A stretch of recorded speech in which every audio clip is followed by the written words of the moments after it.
Hello, my friends, hello, and welcome once again to the completely rational Vaughn Manor, where we are going to be talking about something irrational today, and how sometimes things that seem completely sane can lead to madness. So,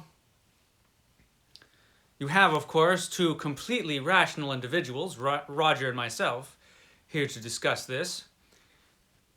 We are going to be talking about, of course, a form of insanity that is sweeping BookTube known as the Read What You Own challenge, created by the master of madness himself, CriminOlly, over at his channel. Basically, this seems like a rational idea where you read a certain amount of books before you will buy any new ones. A way to read all those books that are just hanging out upon your shelves. There are different tiers that CriminOlly has created for this year. There is... I don't remember what all the tiers are now that I'm filming, but there are different tiers. Like silver is, what, 50? I think? I don't even... Yeah, no. Was 25 bronze. You read 25 books and it's bronze. Then 50 is silver. 75 is gold, and 100 is platinum. Platinum! There is, however, one tier that even CriminOlly has not discussed. The adamantium tier. The tier too crazy for anyone to do. But it's something I've been thinking about, because I've been thinking about BookTube challenges, and this challenge in particular. I did fail at this challenge last year horribly. It was quite bad. Stop laughing. Don't pay any attention to the mummy back there. He always belittles me because of my failure last year. Anyway, I failed last year. It was only 100 last year. That was it. It was the 100 book challenge last year. This year we've got all these different tiers and all these different choices. Of course, I have to go for 100 again this year. But while I was doing my video talking about this, I mentioned that I have so many books lying around that I could easily do a 500 book challenge. But that would be insane, and no one would do that. And I still believe that that is insane and that nobody would do it. So why am I here talking about it when it's a challenge that not a single booktuber out there would take up? Because I mentioned that, I thought about it later after I rewatched the video, and I heard myself say that, and I thought, what if I actually did that? It's insane, it's lunacy, but let's just think about it for a minute. A 500 book challenge. Reading 500 books before you would buy any new ones. Think about what that would entail. And why would anybody even conceive of doing this? No one has, except for me, because I'm a lunatic. But I was thinking about BookTube challenges anyway. And it's funny because reading is such a solitary activity. It's something we do by ourselves. No one else is involved, usually. We're just sitting alone with a book. As a hobby, it's a pretty solitary one. But we do like to talk about it and get excited about it with other people talking about it, which is why BookTube exists, mostly. And that's where all of these fun challenges show up. And they're mostly for fun, I think. But some of them, like this 100 book challenge, is an actual challenge. The Read What You Own challenge is an actual challenging challenge. If you're a collector of books, if you enjoy the experience of going into bookstores and seeing what's new or what's new to you, or, oh, look at that, I gotta have that in my collection. Not doing that for any amount of time can be challenging if it's something that you love doing. And so this is a real challenge. And it got me thinking that this, if you were to do 500, that would be the kind of crazy challenge that you see athletes do. Like those kinds of marathons where you get somebody riding a bike across the country nonstop and they like don't sleep and they almost die because they just ride all the way across the country and they're drinking water and eating while they're riding and having hallucinations because they're so exhausted. You know, that kind of challenge, this would be the BookTube equivalent of that, I think. And so I got to thinking about it. And I was thinking, okay, if I were to do that, what would it entail? What kind of sacrifices would you have to make? It would actually be a lifestyle change, really, if you think about it. Because you're ceasing to do something that you like, going out and buying books. Literally for years. I don't know how long it would take you, kind viewer, to read 500 books. But I would say reading 100 books a year is pretty good. That's a pretty good rate for the average person who isn't Steve Donoghue or CriminOlly or Greg at Another Bibliophile Reads. For the rest of us, 100 books a year, that's a pretty good rate. And so this challenge would take like 5 years maybe. Maybe not that long because you'd be motivated, but it could take a long time. It could literally take years. So the demand would be to stop doing something that you really enjoy for years. So that's one thing. That's one thing I would have to do if I were to take up 500 instead of 100. And so my mind got working. Okay, how would I actually accomplish this? And what would be the motivation other than this is just some dopey thing?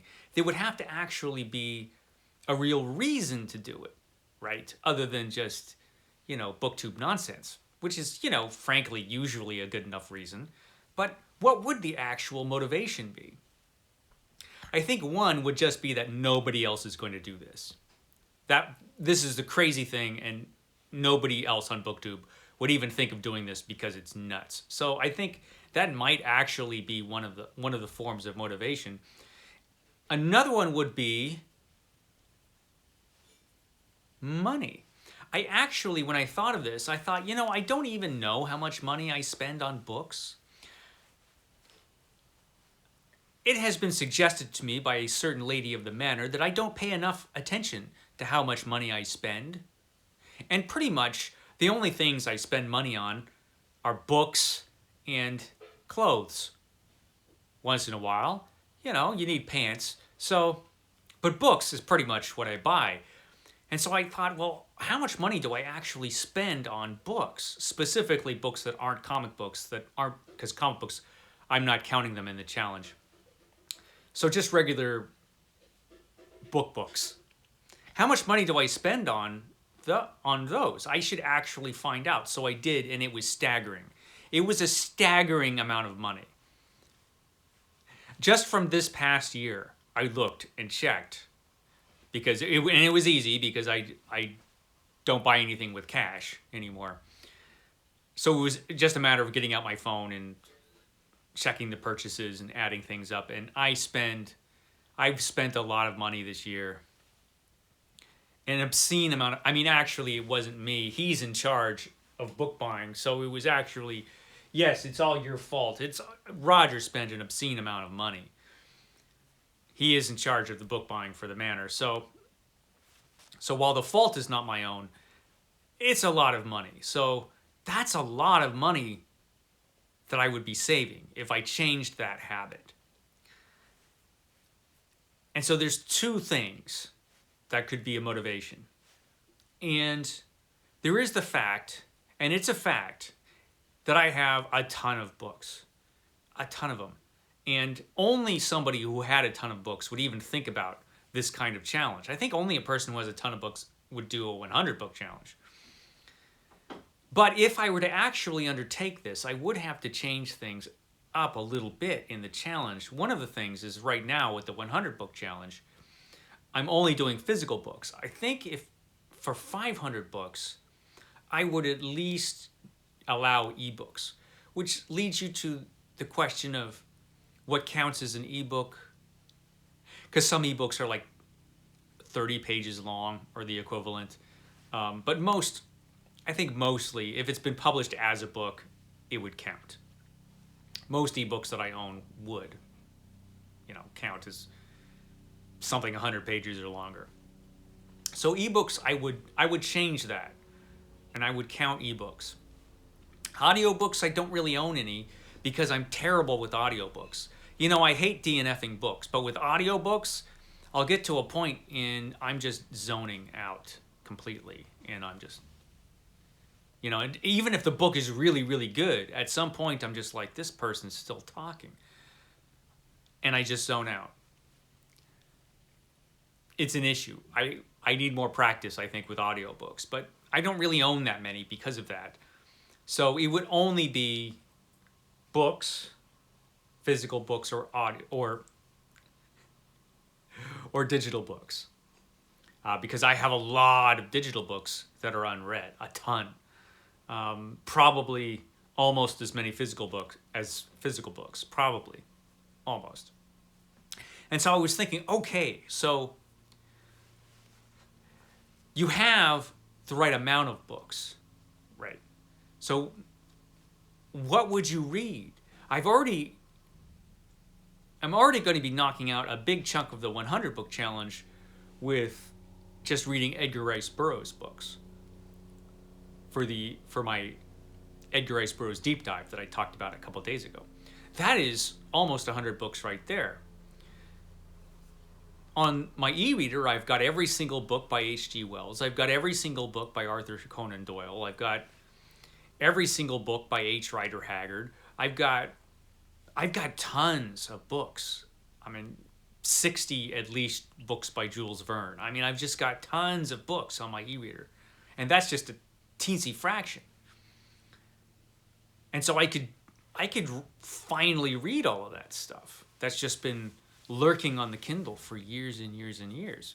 Not to mention a box of shadow paperbacks that I've got in my closet, still in the box that I got them in. I've got a ton of books to read. So and this is not even counting the big one, which is my vintage science fiction project.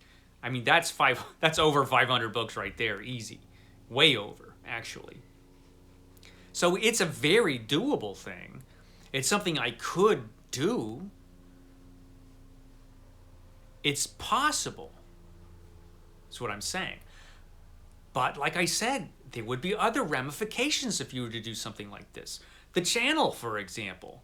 No more book hauls at all for years? Would anybody even watch my dumb channel if I'm just doing book reviews? Nobody watches book reviews, do they? No, nobody does. Roger doesn't even watch them. So if you're just doing single book reviews, nobody watches those on BookTube. And I would end up doing more of those. And I would have to actually end up getting creative and make videos that are creative, that I actually have to think about ahead of time. There would be a lot of challenges if I were to do something like that, which is insane. I'm not saying I would. I'm just saying if I did do something like that, it would be like an upheaval. And frankly, just doing 100 books is like a small version of that. And if I were not on BookTube, would it even cross my mind to do? But it's also crossed my mind that if I were not on BookTube, I probably wouldn't buy as many books in the first place, because my book buying, I think, might have increased since I've been on BookTube. Not mine. Roger's. But, So there's that. It's something to think about. You know, a 500 book challenge, which is something nobody is going to do. I pretty much guarantee it. And even if you did accept this challenge, like I said, this is years, right? This would be like a commitment for a long time. At some point, you've got to fail, right? At some point. And when would that point be? I mean, this is just being realistic. At some point, you would have to fail. When would it be? Would it be at 120? And you'd be like, maybe the 100 challenge was good enough. Would you just really just go for it and maybe like around 2 or 250? But then, if you're at 250 and you've already been doing this for a couple years, maybe you'd be like, I'm already this far, I'm just going to go all the way. You know, it's something to contemplate. You know, I think about stuff like this. I mean, it's ridiculous. It's all nonsense. I'm not saying I'm doing this because even if I did, nobody would believe me. But it's something to think about.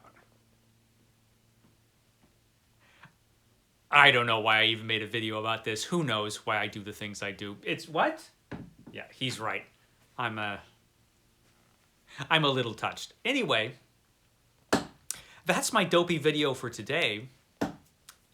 I won't be around tomorrow because I'm busy doing worky things. I've got to work all day tomorrow, like literally all day long. And I will see you. What day is tomorrow? Thursday? No, today's Thursday. Tomorrow's Friday. I will see you for my weekend wrap up, my weekend report, my weekend reading report on Saturday, where I talk about actual books that I've actually read. Okay, guys, I will catch you next time.